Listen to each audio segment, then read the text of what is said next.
தேவனால் ஆசீர்வதிக்கப்பட்ட தேவனுடைய பிள்ளைகளே, உங்கள் அனைவருக்கும் சிங்கப்பூர் ஏலிம் எழுப்புதல் திருச்சபையின் சார்பிலே நானும் பாஸ்டர் டாக்டர் சீலா அவர்களும் பாஸ்டர் கிறிஸ்டி அவர்களும் அன்பின் வாழ்த்துக்களை தெரிவித்துக் கொள்கிறோம். இன்றைக்கும் இந்த சுகமளிக்கும் செய்திக்குள்ளாக உங்களை அன்போடு கூட வாழ்த்தி வரவேற்கிறோம். உங்களுக்காக நாங்கள் தொடர்ந்து கர்த்தருடைய சமூகத்திலே பிரார்த்தனை செய்கிறோம். நீங்களும் விசுவாசத்தோடு உங்களுடைய அற்புதத்திற்காக, உங்கள் சுகத்திற்காக பிரார்த்தனை செய்து கொண்டு வருகிறீர்கள் என்று நாங்கள் விசுவாசிக்கிறோம். கர்த்தர் சமீபத்திற்கும் அல்ல தூரத்துக்கும் தேவனாய் இருக்கிற கர்த்தர் வார்த்தையை அனுப்பி உங்கள் வாழ்க்கையிலே சுகத்தையும் பலனையும் ஆரோக்கியத்தையும் கொடுத்து கொண்டு வருகிறார். ஹல்லேலூயா. இப்பொழுது தேவனை நோக்கி பார்க்கின்ற பொழுது அந்த தேவனுடைய மகிமையான பிரசன்னம் நம்மத்திலே இறங்கி வந்து இன்றைக்கும் மகிமையான காரியத்தை நம்மத்திலே கர்த்தர் செய்ய போகிறார். தேவனுடைய திட்டமும் விருப்பமும் என்ன?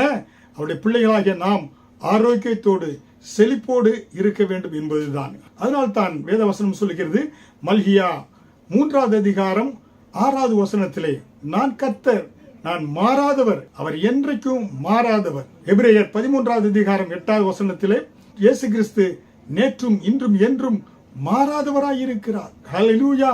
மனிதன் மாறலாம், ஆனால் மாறாத ஒரு தெய்வம் இயேசு கிறிஸ்து. ஹல்லேலூயா.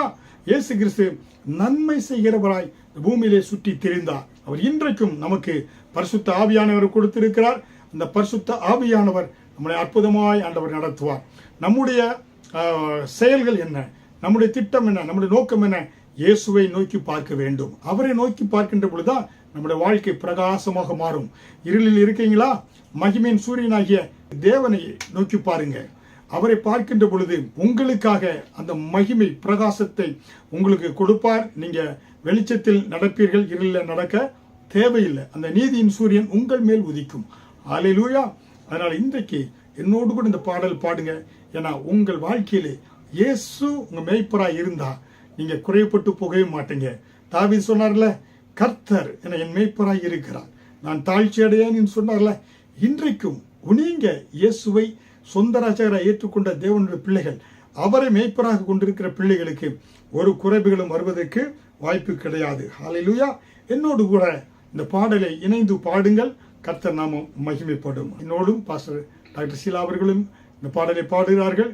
நாம் இணைந்து ஒரு மனமாய் பரலத்தை பார்க்கின்ற பொழுது தேவனுடைய பிரசன்னம் நமத்திலே இறங்கி வரும். ஹல்லேலூயா.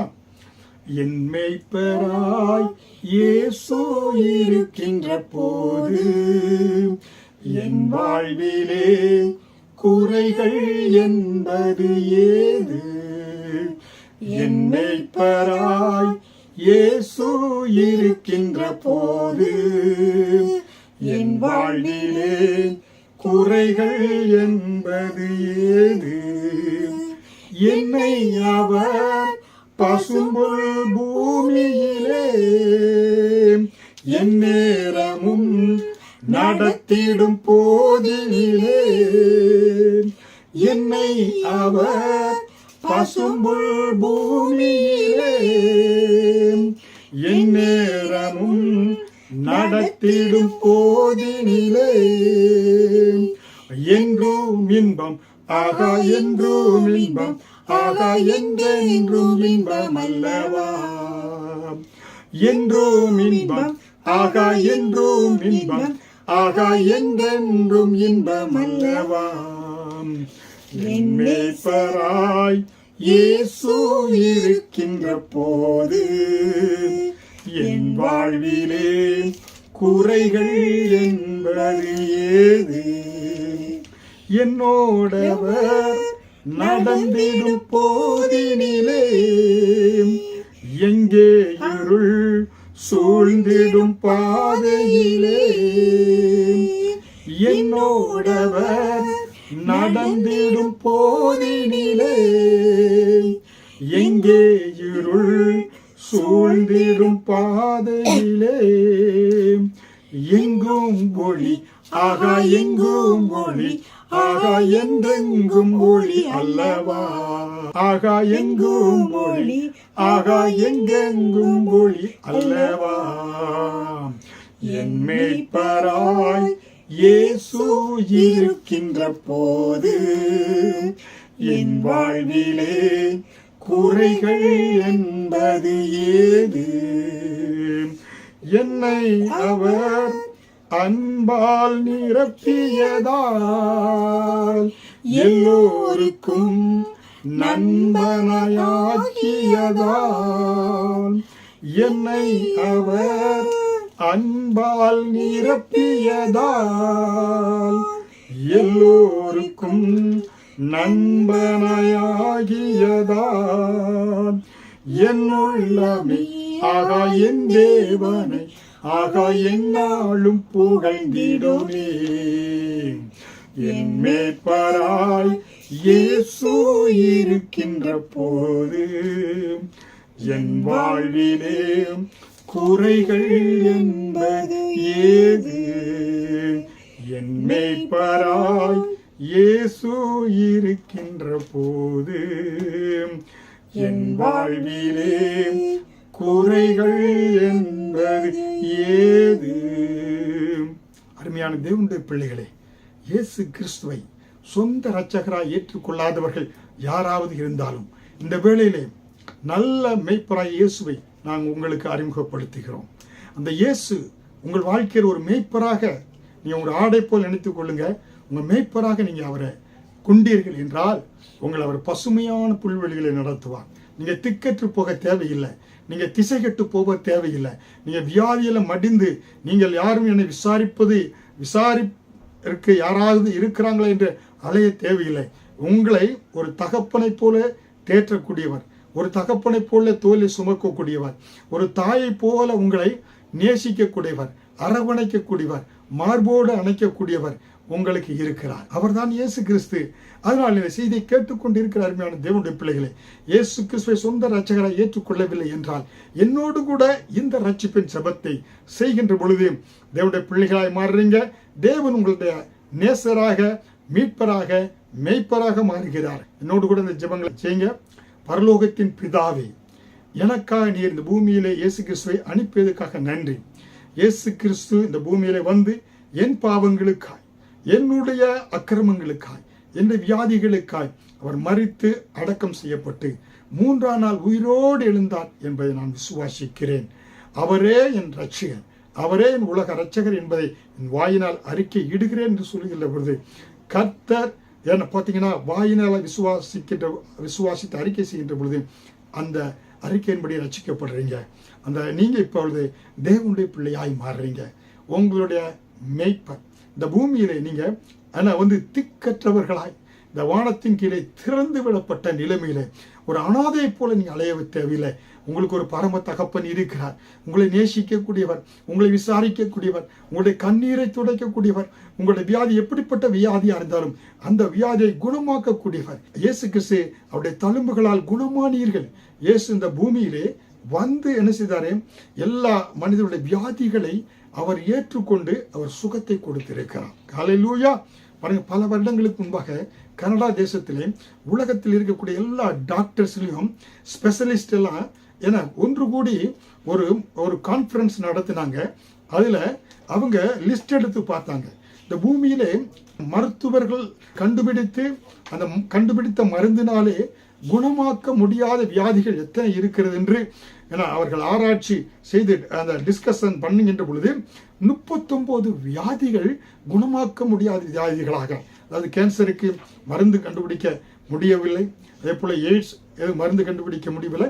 இப்படிப்பட்ட இந்த வியாதிகளுக்கு அதை குணமாக்க முடியாத வியாதிகள் 39 என்று சொன்னார்களாம். ஆனால் இந்த 39 வியாதிகளும் எதனால் குணமாகிறது என்றால் இயேசு கிறிஸ்து கல்வாரி சிலுவையிலே 39 கசையடிகளை அவர் ஏற்றுக்கொண்டார். 39 கசையடிகளை ஏற்றுக்கொண்டதினாலே இந்த தீர்க்க முடியாத 39 வியாதிகளையும் இயேசுவின் தழும்புகளால் அவருடைய ரத்தத்தால் நீங்க குணமாகிறீங்க. இயேசு கிறிஸ்துவின் ரத்தம் சகல பாவங்களை நீக்கி சுத்திகரிக்குமா. இயேசு 39 கசையடிகள் எனக்காக பட்டார் என்று விசுவாசிக்கின்ற பொழுது மருத்துவர்களால் குணமாக்க முடியாத வியாதியை இயேசு உங்களுக்கு குணமாக்குகிறார். அதனால தான் உலக அற்புதம்ங்க. 30 லட்சம் ஜனங்கள், இஸ்ரேல் ஜனங்கள் எகிப்தில் அடிமைகளாக இருந்தாங்க. கர்த்தர் அவர்களை கொண்டு வருகின்ற பொழுது வனாந்தரத்திலே இந்த 30 லட்சம் ஜனங்களை பார்த்து ஒரு வாக்கு கொடுக்கிறார். யாத்திராகமம் 15வது அதிகாரம் வசனம் 25 26 பார்க்கின்ற பொழுது, நானே பரிகாரியாகிய கர்த்தர், எகிப்தியனுக்கு வந்த எந்த வியாதியும் உங்களுக்கு நான் வரவிட மாட்டேன், நானே பரிகாரியாகிய கர்த்தர் என்று வாக்கு கொடுத்தார். ஏனென்றால் பரிகாரி என்றால் பரம வைத்தியர், அவரால் தீர்க்க முடியாத அந்த வியாதியும் கிடையாது. வாக்கு கொடுத்துட்டார்ல, வாக்கு மாறாத ஒரு தேவன், வாக்கை அப்படியே நிறைவேற்றினார். இந்த இஸ்ரவேல் ஜனங்கள் வனாந்திரத்தில் நடந்தாங்க, கோத்திரங்களில் ஒருவன் கூட பலவீனப்பட்டவன் இல்லை என்று சொல்லி சங்கீதம் 105வது அதிகாரத்தில் வசனம் 37 பார்க்கலாம். பாத்தீங்க, ஒரு நிமிடத்திற்கு முன்பாக பிறந்த குழந்தை முதல் கொண்டு 120 வயது வரை அன்றைக்கு இருந்தாங்க, தாத்தா வரை பாட்டி வரை, ஒருவரு கூட எந்த ஒரு புழுவோ எந்த ஒரு ஃபீவரோ எந்த ஒரு கேன்சர் வியாதியோ எந்த நோய் வரலையாம். காரணம், கர்த்தர் வாக்கு கொடுத்தார்.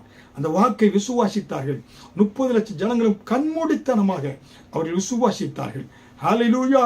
அருமையான தேவனுடைய பிள்ளைகளே, அவர்களுடைய விசுவாசம் வருவதற்கு காரணம் அந்த யாத்திராகமம் 15வது அதிகாரத்திலே முன்புள்ள வசனங்களை 20, 21 பார்த்தோம் என்றால், மாரா என்ற இடத்துக்கு வர்றாங்க. மாரா என்ற இடத்திற்கு அந்த செங்கடலை தாண்டி மோசேயின் தலைமையில் 30 லட்சம் ஜனங்கள் வருகிறார்கள். வருகின்ற பொழுது அவர்கள் குடிப்பதற்கு 3 நாள் ஆகிவிட்டு அங்கே வரும்பொழுது அவர்கள் குடிப்பதற்கு தண்ணீர் இல்லை. அங்கே தண்ணீர் இல்லாத போது அங்கே ஒரு தடாகத்தை பார்க்கிறாங்க, ஒரு லேக்கை பார்க்கிறாங்க, தண்ணீர் இருக்கிறது. ஆனால் தண்ணீரை குடிக்கும்படி அங்கே சென்ற பொழுது அந்த தண்ணீர் எப்படியாக இருக்கிறது? கசப்பாக இருக்கிறது. கசப்பு என்றால் மாறா என்ற அர்த்தம். அதில் சாவு இருக்கிறது. அதை குடித்தால் அந்த ஜனங்கள் செத்து போயிடுவாங்க. மோசையை பார்த்து முறுமுறுக்கிறாங்க. மோசே கர்த்தரை நோக்கி பார்த்து கேட்ட பொழுது கர்த்தர் ஒரு மரத்தை காண்பித்தார். அங்கே இருந்த மரம், அந்த மரத்தை மோசே வெட்டி அந்த தடாகத்தில் தண்ணீரில் போட்ட பொழுது அந்த மரம் என்ன செய்தது? அந்த தண்ணீரில் இருந்த அந்த கசப்பை, அந்த மரணத்தை உறிஞ்சி தன்னிடத்தில் இருந்த மதுரத்தை குடித்தது. அந்த 30 லட்சம் ஜனங்களும் அந்த தண்ணீரை எடுத்து பருகிறார்கள். அவர்கள் தாகம் தீர்க்கப்பட்டது. அவர்களுக்கு கர்த்தர் ஜீவனை கொடுத்தார் என்று பார்க்கிறோம். ஹல்லேலூயா! அதனால் தான் அருமையான தேவனுடைய பிள்ளைகளே, தேவன் நமக்காக அவர் மரத்திலே, கல்வாரி மரத்திலே தொங்கினார். மரத்திலே தூக்கப்பட்டவன் எவனும் சவிக்கப்பட்டவன் என்றபடி இயேசு மரத்திலே அவருடைய தூக்கப்பட்டவர், சரீரம் வெட்டப்பட்டது, அவர் சரீரங்கள் பிக்கப்பட்டது. இயேசு என்ன செய்கிறார்? நம்மளுக்குள்ள மரணத்திற்கு வியாதிகளை எல்லாம், மரணம் அறியாதவர், பரிசுத்தமானவர், மனுக்குலத்திற்கு இருக்கிற எல்லா மரணத்தையும் அவர் உறிஞ்சி தன்னிடத்தில் இருக்கிற ஜீவனை கொடுத்தார். என்ன விசுவாசிக்கிறவன் சாவாமல் பிழைப்பான், நித்திய ஜீவனை பெற்றுக்கொள்வான் என்று சொன்னாரே, அவரை விசுவாசிக்கின்ற பொழுது அவர் நமக்குள்ள வியாதிகளையும் நமக்குள்ள மரணம் எல்லாவற்றையும் அவர் எடுத்துக்கொண்டு, எப்படியாக இந்த மரம் மாராவின் தடாகத்தில் இருக்கக்கூடிய அந்த கசப்பை உறிஞ்சி, ஒரு ஸ்பாஞ்சை போல அதை உறிஞ்சி ஜீவனை கொடுத்தது, மதுரத்தை கொடுத்தது. இயேசு நம்முடைய மரணம், வியாதி, நம்முடைய மீறுதல்கள், நம்முடைய அக்கிரமங்கள், நம்முடைய கண்ணீர், நம்முடைய கவலைகள், வேதனைகள் எல்லாம் கிருபையாய் அவர் நினைத்தார், ஏற்றுக்கொண்டார். சிலுவையில் ஏற்றுக்கொண்டு இந்த மனுக்குலம் என்ன செய்ய வேண்டும் என்றால் என வாழ்ந்திருக்க வேண்டும். பிதாவானவர் தன் சொந்த குமாரனாகிய இயேசுவை பூமிக்கு அனுப்பி, அன்பிலையும் மேலான அன்பு, அகாப்பே அன்பு சொல்லுகிறோமே, அகாப்பே என்றால், அகாப்பே அன்பு என்று சொன்னால் அப்பா பிதாவே என்று அழைக்கக்கூடிய அந்த உரிமையை என்ன இயேசு நமக்கு கொடுத்திருக்கிறாரே. ரத்தத்தால் கழுவப்பட்டு அவர் ரட்சிக்கப்படுகின்ற பொழுது இவ பிதாவினிடத்தில் நம்ம என்ன செய்யலாம்? தைரியமாக அப்பா பிதாவே என்று நம்ம அவரை அழைக்க முடியும். அவருடைய பிள்ளைகளாக மாறுறோம். ஏனென்றால் இயேசுவை நமக்காக பூமிக்கு அனுப்பி அவர் சொந்த குமாரன் என்று பாராமல் அவர்கிட்ட இருக்கக்கூடிய பெரிய கிறிஸ்டல் உயர்ந்த இது அவருடைய மகன், அவரையே பூமிக்கு அனுப்பி அவரே நமக்காக பலியாகும்படியாக ஒப்பு கொடுத்து நம்மை அவருடைய பிள்ளையாக மாற்றி இருக்கிறார். ஹல்லேலூயா! இதுதாங்க கிறிஸ்தவத்தினுடைய மேன்மை. நீங்க பலி செலுத்த தேவையில்லை, இயேசு பலியாகி இருக்கிறார். அது விசுவாசித்தால் போதும். நீங்க ஆட்டையோ மாட்டையோ கோழியோ பலி செலுத்த தேவையில்லை. மிருகத்துடைய பலியில நமக்கு நிரந்தர நிவாரணம் அல்ல. பழைய ஏற்பாட்டு அப்படிதான் இருந்தது. ஆனால் இயேசு முழு மனுக்குலத்திற்காக தன் ஜீவனையே கல்வாரி சிலுவையில் பலியாகி நம்மை மீட்டெடுத்திருக்கிறார். நம்ம தகுதியில், நம் பாவிகள், நம்ம தகுதியானவர்கள் அல்ல. நான் தான் கிருபை என்பது தகுதி இல்லாதவர்களுக்கு என பாராட்டுகிற இரக்கம், கிருபை. இதுதாங்க மாபெரும் கிருபை. இந்த கிருபையை நீங்க ருசித்து பார்த்துட்டீங்கன்னா நீங்க பாவம் செய்ய மாட்டீங்க. ஏன்னா பாவத்தை நான் இயேசு கிறிஸ்து எனக்காக மரித்திருக்கிறார் என்று சொல்கின்ற பொழுது பாவத்தை மேற்கொள்ளக்கூடிய அந்த பலனை பரிசுத்த ஆவியானவர் உங்களுக்கு கொடுப்பார். அதுதான் கிருபையால் ரட்சிக்கப்படுவது என்பது. அதனால் தான் உங்க மேய்ப்பராய் இயேசுவை நீங்க ஏற்றுக்கொள்ளுங்க. இயேசு கிறிஸ்து உங்க மேய்ப்பராய் இருந்தான்னா உங்க வாழ்க்கையில குறைகள் என்பதே கிடையாதுங்க. ஹல்லேலூயா. அதனால தான் இன்றைக்கு உங்களோடு கூட எப்படியாக விசுவாசத்தினாலே என சுகத்தை பெற்றுக்கொண்டார்கள் என்பதை குறித்து நான் சொல்ல இருக்கிறேன்.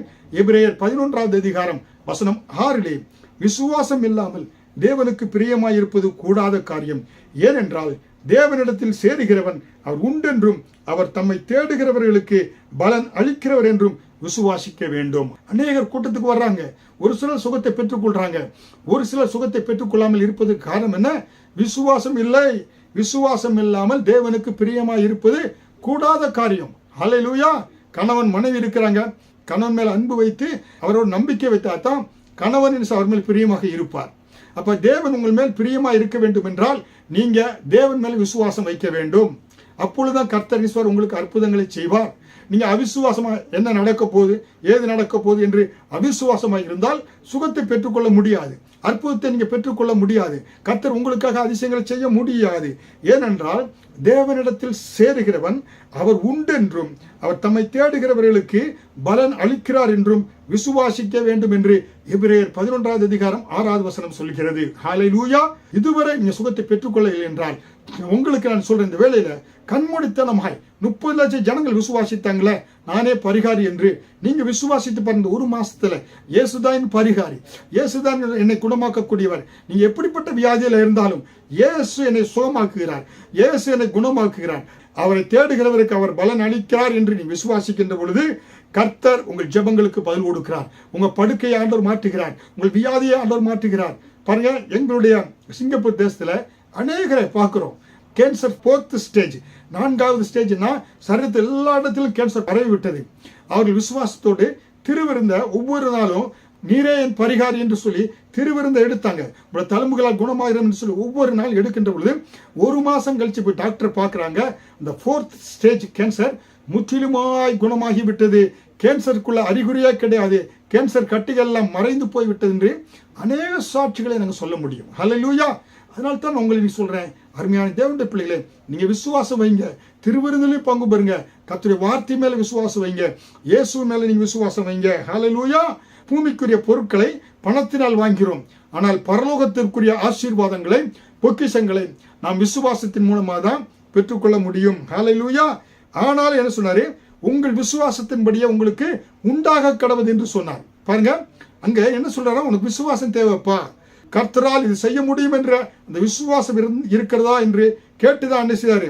இயேசு அற்புதங்களை செய்தார் என்று நாம் பார்க்கிறோம். அதனால் தான் இயேசு கிறிஸ்து எல்லாவற்றையும் தர வல்லமை உள்ளவர் என்பதை நீங்கள் என்ன செய்ய வேண்டும்? விசுவாசிக்க வேண்டும். ஹல்லேலூயா.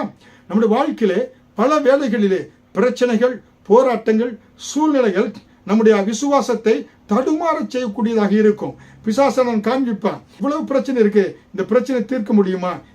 இது யாரு தீர்ப்பா? இயேசுவால் தீர்க்க முடியுமா என்று சொல்லி உங்களுக்கு என்ன மனச்சோர்வை கொண்டு வருவான், டிப்ரெஷனை கொண்டு வருவான். இந்த மனச்சோர்வு உங்களுக்கு என்ன உண்டாகும்?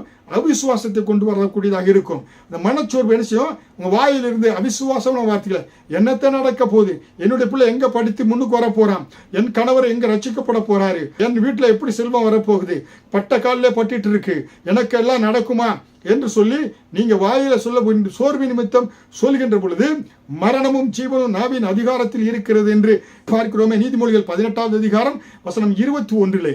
அவனவன் பலனினால், அவனுடைய வாயின் பலனினால் வயிறு நிரம்பும். வாயில எதை சொல்றீங்களோ உங்க வாழ்க்கை அதுதான் நிரம்பும். ஒருவேளை இதுவரை உங்க வாழ்க்கையில கண்ணீர் கவலையா, பற்றாக்குறையா, நல்ல ஒரு திருப்தியில வாழ்க்கை வாழ்ந்திருக்கீங்களா? சற்று இந்த வேளையில சிந்தித்து பாருங்க, சோதித்து பாருங்க. எதை வாயில நம்ம பேசி இருக்கிறோம், எதை பேசணுமோ அதுதான் இன்றைக்கு ரிசல்ட்டாக விடிந்திருக்கிறது. பாருங்க, அநேகர் சொல்லுவாங்க, பிள்ளை என்ன செய்யறா, கலெக்டராக மாற போறேன், ஐஏஎஸ் செக்ரட்டரியாக மாற போறேன், இன்ஜினியராக மாற போறேன், டாக்டராக மாற போறேன் சொல்லக்கூடிய எல்லா பெரிய லெவலில் உயர்ந்திருக்கிறாங்க. ஏன்னா அவங்களுக்கு தெரியும் நாவில வார்த்தையில வல்லமை இருக்கிறது, விசுவாச வார்த்தைகளை பேசினால் விசுவாசம் நடக்கும். அருமையான தேவனுடைய பிள்ளைகளே, அதை உங்களுக்கு நான் எடுத்துக்காட்டாக சொல்ல வேண்டும் என்றால், இந்தோனேசியா தேசத்துல மில்தாரி என்று சொல்லக்கூடிய ஒரு போதகர் இருந்தார். அவர் ஒரு நாள் கர்த்தர் அவருக்கு சொன்னார், உன்னை நான் அமெரிக்க தேசத்துக்கு அழைத்து கொண்டு செல்வேன், இத்தனாம் தேதியில உன்னை அழைத்து கொண்டு செல்வேன், நீ அங்க அமெரிக்க தேசத்துல சென்று ஊழியம் செய்வாய் என்று சொல்லி அவர் விசுவாசித்தார். ஆனால் அவரிடத்துல அமெரிக்கா செல்வதற்கு ஏற்ற அந்த டிக்கெட் பணம் வாங்குவதற்கு பணம் இல்லை. ஆனாலும் அவர் விசுவாசித்தார்.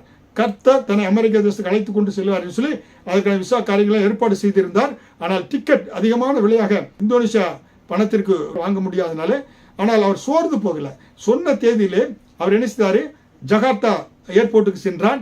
அங்கே சென்று அந்த ஏர்போர்ட்டில் அந்த டிக்கெட் கவுண்டரில் சென்று கிளியரன்ஸுக்காக சென்று தன்னுடைய பாஸ்போர்ட் விசா கொடுக்கிறார். கொடுத்து நான் அமெரிக்க தேசம் செல்ல வேண்டும் என்று அவங்க கேட்குறாங்க, டிக்கெட் இருக்கிறார் என்று அவர் சொன்னார், இல்லை என்னிடத்தில் டிக்கெட் கிடையாது, ஆனால் கர்த்தராகிய இயேசு கிறிஸ்து என்னை அழைத்து செல்வேன் என்று எனக்கு வாக்கு கொடுத்திருக்கிறார் என்று சொன்ன பொழுது அவர்கள் சொன்னாங்க, என்ன இது இப்படி பேசுற, நீ டிக்கெட் இல்லை என்றால் உன்னை நாங்கள் அழைத்து செல்ல முடியாது என்று அவரை நிராகரித்து விட்டார்கள். அவர் என்ன செய்தாரு, அப்படியாக வந்து அங்கே அவங்க இருக்கக்கூடிய அந்த வெயிட்டிங் சேர்ல உட்கார்ந்து இருக்கிறார். உட்கார்ந்து அவர் ஆண்டவர் துதித்துக் கொண்டு இருக்கிறார். அவர் வழி அனுப்பி வந்த நண்பர்கள் எல்லாம் சொல்றாங்க, எப்படி டிக்கெட் இல்லாம நியூயார்க் பட்டணத்துக்கு செல்ல முடியும் என்று சொல்லி. அப்பொழுது அவர் சொன்னார், என் இயேசு என்னை வெட்கப்படுத்த மாட்டார் பார்த்து சொல்லிக் கொண்டு இருக்கிறார். அந்த பிளைட் செல்ல இருக்கிற லாஸ்ட் கால் கேட் எல்லாம் மூடப்படுகிறது. மூடப்பட்டு பறந்து சென்று விட்டது. ஜகார்த்தா விமான நிலையத்திலிருந்து அது நியூயார்க் பட்டணத்துக்கு பறந்து சென்று விட்டது. ஆனாலும் இந்த மில்டார் என்ற போதகர் அந்த சேர்ல உட்கார்ந்து ஆண்டவரை தூதி ஜெபித்துக் கொண்டே இருக்கிறார். விமானம் பறந்து சென்று ஒரு அரை மணி நேரத்துக்கு மேல ஆகிவிட்டது. இப்பொழுது அங்கே இருக்கக்கூடிய அந்த ஏர்போர்ட்டினுடைய மைக்ல ஒரு அனௌன்ஸ்மெண்ட் வருகிறது. தற்சமயம் அரை மணி நேரத்துக்கு முன்பாக அமெரிக்காவுக்கு புறப்பட்டு சென்ற விமானத்திலே இயந்திரத்திலே கோளாறு இருப்பதினாலே மீண்டுமாக ஜகார்த்தா விமான நிலையத்துக்கு திரும்பி கொண்டு வருகிறது என்று சொல்லி அனௌன்ஸ் செய்தார்கள். அது மீண்டுமாக திரும்பி வந்தது. அங்கே வந்து பார்த்தாங்க, ஏன்னா அதில் கொஞ்சம் மேஜர் கொஞ்சம் ப்ராப்ளம் இருக்குது. அதெல்லாம் அது அமெரிக்காவில் போய் தான் அந்த பார்சலை வச்சு கொஞ்சம் சரி பண்ணணும். இப்போ அனௌன்ஸ் பண்ணுறாங்க, விமானம் தற்சமம் மீண்டுமாக அமெரிக்க தேசத்துக்கு புறப்பட இருக்கிறதுன்னு சொன்ன பொழுது அங்கே ஏற்கனவே விமானத்தில் ஏறினவர்கள் மற்ற எல்லாம் பண்ணவங்க யாரும் போவதற்கு அவங்களுக்கு பயந்து கொண்டு நாங்கள் அமெரிக்க தேசம் போகவில்லை என்ன நாங்கள் கேன்சல் பண்ணுகிறோம் என்று எல்லாரும் சொல்லிவிட்டார்கள். இப்பொழுது விமானம் அமெரிக்கா புறப்படுவதற்கு தயாராக இருக்கின்ற பொழுது யார் புறப்பட்டு போக இருக்கிறார்கள் என்று சொன்ன பொழுது இவர் நான் புறப்பட்டு செல்கிறேன் என்று சொன்ன பொழுது அங்கே அந்த டிக்கெட் எல்லாம் கொஞ்சம் அட்ஜஸ்ட் பண்ணி அவங்க என்ன செய்தாங்க, இவரை அமெரிக்காவிற்கு அந்த விமானம் இவரை அமெரிக்க தேசத்திற்கு அழைத்து கொண்டு சென்றதாம். அந்த பிளைட்ல ஒரு பிரசிடென்டை போல ஒரே ஒரு நபராக இந்த மிலிட்டரி போதகரை எந்தவித விமானத்தில் கோளர் இல்லாதபடி ஒரு பிரசிடென்டை போல சென்று நியூயார்க் பட்டணத்தில் விட்டதாம். ஹல்லேலூயா. காரணம், நான் விசுவாசிக்கிறவர் இன்னார் என்று அறிவேன் என்று அந்த விசுவாச வார்த்தையை அவர் சொன்னதினாலே அந்த விசுவாசத்தின்படியாக கர்த்தர் அவர் என்ன செய்தாரு, அங்க அமெரிக்க தேசத்துக்கு அழைத்துக் கொண்டு சென்றார். ஹல்லேலூயா. அருமையான தேவனுடைய பிள்ளைகளே, உங்க விசுவாசம் எப்படியாக இருக்கிறது? நீங்க விசுவாசம் இல்லாமல் தேவனுக்கு பிரியமாக இருக்க முடியாது. ஹல்லேலூயா. அதனால்தான் கர்த்தர் மீண்டும் மீண்டுமா ஆண்டவர் என்ன சொல்றாரு, அவருடைய வாக்கு தத்தத்தை விசுவாசத்தை நீங்க அறிக்கையில் சொல்கின்ற பொழுது அது உங்க வாழ்க்கையில நடக்கக்கூடியதாக இருக்கிறது. ஹல்லேலூயா. அந்த வார்த்தை எடுத்து நீங்க பயன்படுத்துகின்ற பொழுது ஒரு புதிய உங்களுக்கு பலன் உண்டாகும், ஒரு புதிய தெம்பு உண்டாகும், ஒரு புதிய உணர்ச்சி உண்டாகும். சோர்ந்து போகிற நேரத்தில் எல்லாம் நீங்க கர்த்தருடைய வார்த்தை எடுத்து பயன்படுத்துங்க. இந்த ஊழிய ஆரம்ப நாட்களிலே சோர்ந்து போய் ஊழியத்துக்கு வர அநேகர் எழும்பிய பொழுது கர்த்தருடைய சமூகத்தில் ஜெபித்த பொழுது கர்த்தர் சொன்னாரே, இந்த பேதுருக்கு சொன்னாரே, இந்த கல்லின் மேல் என் சபையை கட்டுவேன், பாதாளத்தின் வாசல்கள் மேற்கொள்ளாது என்று சொன்னாரே.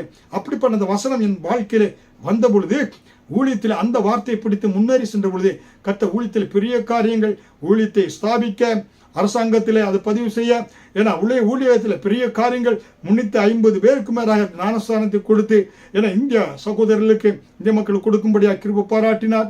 என காரியங்கள் பெரிய காரியங்களை கர்த்தர் ஊழியத்தில் செய்தார். காரணம், இந்த கல்லின் மேலே என் சபையை கட்டுவேன், பாதாளத்தின் வாசல்கள் மேற்கொள்ளாது என்று சொன்னவர் சபைக்கு விரோதமாக எழும்பியவர்கள் என காணாமல் போனார்கள். கர்த்தர் அருமையாய் கிருபையாய் என என் சபையை நடத்தி கொண்டு வருகிறார். ஹல்லேலூயா. அருமையான தேவனுடைய பிள்ளைகளே, அப்ப வாக்கு தத்தங்களை விசுவாசம் எடுத்து பயன்படுத்துகின்ற பொழுது உங்க உள்ளத்திலே உள்ளம் என்ன செய்யறோம், கொழுந்து விட்டு எரியும். உங்க உள்ளத்திலே ஏன்னா அந்த வார்த்தைகள் உங்களை கொழுந்து விட்டு எரியக்கூடியதாக இருக்கிறது. ஹல்லேலூயா. அதனால்தான் இந்த வேளையில கூட உங்களிடத்துல சொல்லிக்கொள்ள விரும்புவது, விசுவாச வார்த்தைகளை நீங்க பேசுங்க. கர்த்தருடைய விசுவாச வார்த்தைகளை பேசுகின்ற பொழுது ஆண்டவர் அற்புதமாய் உங்களை குணமாக்குவார். ஹல்லேலூயா. அன்றைக்கு இஸ்ரவேல் ஜனங்களுக்கு சுகத்தை கொடுத்தவர், பலனை கொடுத்தவர். அந்த வார்த்தையை பேசினாங்க, நானே உன் பரிகாரியாகிய கர்த்தர் என்று சொல்லி. ஹல்லேலூயா. அதனாலே தேவனாய கர்த்தர் ஏன்னா வசனம் சொல்கிறது, யாத்திராகமம் 15வது அதிகாரம் வசனம் 26, நீ என் தேவனாய கர்த்தரின் சத்தத்தை கவனமாய் கேட்டு அவர் பார்வைக்கு செம்மையானவைகளை செய்து அவர் கட்டளைகளுக்கு செவி கொடுத்து அவருடைய நியமங்கள் யாவையும் கை கொண்டால் நான் எகிப்திற்கு வரப்பண்ணின வியாதிகளில் ஒன்றையும் உனக்கு வரப்பண்ணேன். நானே உன் பரியாரியாகிய கர்த்தர் என்றார். ஹல்லேலூயா. அருமையான தேவனுடைய பிள்ளைகளே, நீங்க உங்க வாழ்க்கையில பார்த்தீங்கன்னாக்க தேவன் ஹல்லேலூயா கர்த்தர் நல்லவர் என்பதை ருசித்து பாருங்க. ஆண்டவர் உங்களுக்கு எந்த வியாதி வர வைக்க மாட்டாங்க. இஸ்ரவேல் ஜனங்கள் அந்த மாறாவின் கசப்பு இருந்துச்சு பாருங்க, அந்த கசப்பை ஆண்டவர் நீக்கி அந்த மரண வியாதி நீக்கி ஆண்டவர் ஜீவ தண்ணீர் அவர்கள் கொடுத்தார். ஹல்லேலூயா. மாறா என்றால் கசப்பு. இன்றைக்கு பாருங்க, நவோமி எகிப்திலிருந்து எருசலேமில் இருந்து அவ என்ன செய்யறா, இதுக்கு போறா. ஹல்லேலூயா. எரிகோ பட்டணத்துக்கு அங்கே சென்ற பொழுது சபிக்கப்பட்ட இடத்துக்கு போறா. கணவன் இறந்து போனா, தன்னுடைய 2 மகன்கள் இறந்து போனா. ஏன்னா அப்படிப்பட்ட சூழ்நிலையிலே அவள் என்ன செய்யறா, கசப்பான ஒரு வாழ்க்கை. இந்த நகோமி கூப்பிடாதுங்க, மாறால் என்று கூப்பிடுங்க, கசப்பு என்று கூப்பிடுங்க என்று சொன்னான். நீ கசப்பான வாழ்க்கையோடு நீ வாழ்ந்து கொண்டிருக்கிறீங்களா? இந்த கசப்பை இயேசு மாற்றுவார் என்று விசுவாசிங்க. இயேசுவால் குணமாக்க முடியாத வியாதி கிடையாது. இயேசுவால் கசப்பான உங்க வாழ்க்கை என அவர் மதுரமாக மாற்றி கொடுப்பார். ஹல்லேலூயா. அதனால்தான் கர்த்தர் வாக்குத்தத்தம் பண்ணினவர் உண்மையுள்ளவர். இந்த வாக்குத்தத்தத்தை நிறைவேற்றுவதற்கு வல்லமையுள்ளவராக இருக்கிறார். ஹல்லேலூயா. அருமையான தேவனுடைய பிள்ளைகளே, அதனால பாருங்க, சங்கீதம் 105வது அதிகாரம் வசனம் 37 அவர்களை வெள்ளியோடும் பொன்னோடும் புறப்பட பண்ணினார். அவர்கள் கோத்திரங்களில் பலவீனப்பட்டவன் ஒருவனும் இருந்ததில்லை. 430 வருடம் அடிமையாக இருக்கிறாங்க. அவர்களுக்கு எதுவுமே சொந்தம் கிடையாது. வீடு சொந்தம் இல்லை, உடை சொந்தம் இல்லை, ஏன்னா அண்ட இடம் இல்லை, ஏன்னா எதுவுமே சொந்தம் கிடையாது. அப்படிப்பட்ட அடிமைகளாக இருந்த அவர்களை நிமிர்ந்து நடக்க முடியாது. கர்த்தர் அவர்களை புறப்பட பண்ணுகின்ற பொழுது பணக்காரனாக வெள்ளி பொண்ணையும் அவர்கள் என்ன செய்தாங்க, வெள்ளி பொண்ணு எல்லாவற்றையும் அந்த எகிப்திற்கு பிடுங்கி பணக்காரராக அவர்களை கர்த்தர் புறப்பட பண்ணினார். கோத்திரங்களில் ஒருவன் கூட பலவீனப்பட்டவன் இல்லை. எவ்வளவு ஆச்சரியம் பாருங்க. கர்த்தர் வாக்கு கொடுத்தார் இல்லைங்க, வாக்கை இங்க அவர் நிறைவேற்றுவார். ஹல்லேலூயா. ஜெபம் பண்ணுகின்ற பொழுது ஏனோதானா என்று அசட்டியா இல்லாதபடி எவைகளை கேட்கிறீர்களோ அவைகளை பெற்றுக் கொள்வோம் என்று விசுவாசியுங்கள், அப்பொழுது அவைகள் உங்களுக்கு உண்டாகும். விசுவாசத்தோடு ஜெபிக்கிறீங்களா? இனிமேல் விசுவாசத்தோடு ஜெபிங்க. இயேசு சொன்னாரே, என் நாமத்தில் விசுவாசத்தோடு கேளுங்க, பிதாவின் நாம மகிமைக்காக செய்வேன் என்று சொன்னாரே. அதனால பெரும்பாடுள்ள ஸ்திரீ இயேசுவிடத்தில் வந்த பொழுது சுகத்தை பெற்றுக் கொண்டார். இயேசு நினைச்சாரு, மகளை திடன்கொள், உன் விசுவாசம் உன்னை ரட்சித்தது என்று மத்தேயு 9வது அதிகாரம் 22 பெரும்பாடு கஷ்டப்பட்ட எவ்வளவு பணங்கள் செலவழித்தா. ஆனாலும் கர்த்தர் என்ன சொல்றாரு, மகளே திடன்கொள், உன் விசுவாசம் உன்னை ரட்சித்தது என்று சொன்னார். ஹல்லேலூயா. இயேசுனுடைய வஸ்திரத்தில் வல்லமை புறப்பட்டதுதான். ஆனால் அவருடைய விசுவாசத்தை ஆண்டவர் நினைச்சாரு, உன் விசுவாசம் தான் உன்னை குணப்படுத்தியது என்று சொன்னார் என்று பார்க்கிறோம். ஹல்லேலூயா. அருமையான தேவனுடைய பிள்ளைகளே, மற்றவருடைய விசுவாசத்தை பார்த்தோம் கர்த்தர் சுகத்தை கொடுக்கக்கூடியவராக இருக்கிறார் என்று பார்க்கிறோம். அதே போல 100க்கு அதிபதி மத்திய 8வது அதிகாரத்தில் பார்க்கிறோம் 10 ஏன்னா எப்படியாக தன்னுடைய வேலைக்காரனுக்காக ஆண்டவர் ஒரு வார்த்தை சொல்லும், வேலைக்காரன் சுஸ்தமாவான் என்று சொன்ன பொழுது இயேசு என்ன சொன்னாரு, முழு இஸ்ரவேலுக்குள்ளும் நான் இப்படிப்பட்ட விசுவாசத்தை காணவில்லை என்று இயேசு சொன்னார் என்று மத்திய 8 பார்க்கிறோம். அருமையான தேவனுடைய பிள்ளைகளே, இயேசுவை ஆச்சரியப்பட வைத்த அப்படிப்பட்ட அந்த விசுவாசம் இன்றைக்கும் நீங்க விசுவாசம் வைத்தால் பெரிய காரியங்களை கர்த்தர் உங்க வாழ்க்கையும் செய்வார். அநேக ஊழிய காரியங்கள், சபை ஸ்தாபிப்பது, தனிப்பட்ட வாழ்க்கை, சிங்கப்பூரில் நாங்கள் எஸ்டாப்ளிஷ் பண்ணுவது, பிள்ளைகளை கேட்டது, ஆண் குழந்தை பெண் குழந்தை எல்லாம் விசுவாசத்தின்படியாகத்தான். கர்த்தர் இன்றைக்கும் இந்த விசுவாசத்தை நீ விசுவாசித்தால் தேவனுடைய மகிமையை காண்பாய் என்று மார்த்தாளுக்கு சொல்லி லாசரு உயிரோடு எழுப்பினாரே. இன்றைக்கு நீங்க விசுவாசம் வைங்க, விசுவாசித்தால் தேவனுடைய மகிமையை காண்பீங்க. அருமையான தேவனுடைய பிள்ளைகளை, செய்தி கேட்டுக்கொண்டிருக்கிற ஒவ்வொரு தேவனுடைய பிள்ளைகளுக்கும், அந்த செய்தி கேட்ட ஒவ்வொரு தேவனுடைய டெலிவிஷன் ஜாய் டிவி மூலமாக பார்க்கிற ஒவ்வொரு தேவனுடைய பிள்ளைகளுக்காக திறப்பில் நிற்கிறேன். அருமையான பரலோக பிதாவே, நீங்கள் நேசிக்கிறவரே, செய்தி கேட்டுக்கொண்டிருக்கிற ஒவ்வொரு பிள்ளைகளுக்காக திறப்பில் நிற்கிறேன். விசுவாசத்தோடு இவர்களுக்கு அறிக்கையிடுகிறேன். இயேசுவின் நாமத்தில் உச்சந்தலம் உள்ளங்காலும் ரத்தத்தை தெளிக்கிறேன். எல்லா வியாதிகள் நீங்கட்டும், எல்லா பலவீனங்கள் நீங்கட்டும், எல்லா சோர்வுகள் நீங்கட்டும், எல்லா ஆண்டவரே வேதனைகளும் கண்ணீரும் கவலைகளும் நீங்கட்டும். குடும்பத்தில் தடைப்பட்ட எல்லா காரியங்கள் நீங்கட்டும். பிசாசு கொண்டு வருகிற எல்லா ஆண்டவர் சமாதான குறைச்சிகள், வியாதி குறைச்சிகள் எல்லாம் நீங்கட்டும். ரத்தத்தை உச்சந்தலம் தெளிக்கின்ற பொழுது பொழுது எல்லா விதமான கண்கள் நோய்கள், ஆண்டவரே சுவாசத்தினுடைய பிரச்சனை, ஆண்டவரே வாயில் இருக்கிற பிரச்சனை, கழுத்தில் இருக்கிற பிரச்சனை, கைகளில் தோள்பட்டை வியாதிகள், இருதய பிரச்சனை, கிட்னி பிரச்சனை, ஆண்டவரே மூட்டு பிரச்சனை, இடுப்பு பிரச்சனை எல்லாம் நீங்கட்டும். ஆண்டவரே சுகம் உண்டாகட்டும். போக்கில் வரத்திலும் இவர்களுக்கு நன்மை உண்டாகட்டும். தேவதூதரை அனுப்பி இரவும் பகலும் சங்கீதம் 91 இவர்கள் மேல் அறிக்கையிடுகிறேன். அற்புதமாக இவர்களை பாதுகாத்து நடத்துங்க, காத்துக்கொள்ளுங்க. தேவனுடைய கிருபை இந்த வாரம் முழுவதும் இவர்களை ஒவ்வொரு நாளும் பாதுகாத்து நடத்தும். ஆசீர்வதியும். இயேசு கிறிஸ்துவின் ஜெபிக்கிறேன் ஜீவனுள்ள நல்ல பிதாவே, ஆமென். அடுத்த சுகமளிக்கும் தொடர்ல உங்களை சந்திக்கிறேன். அவளோடு காத்திருங்க. ஆமென்.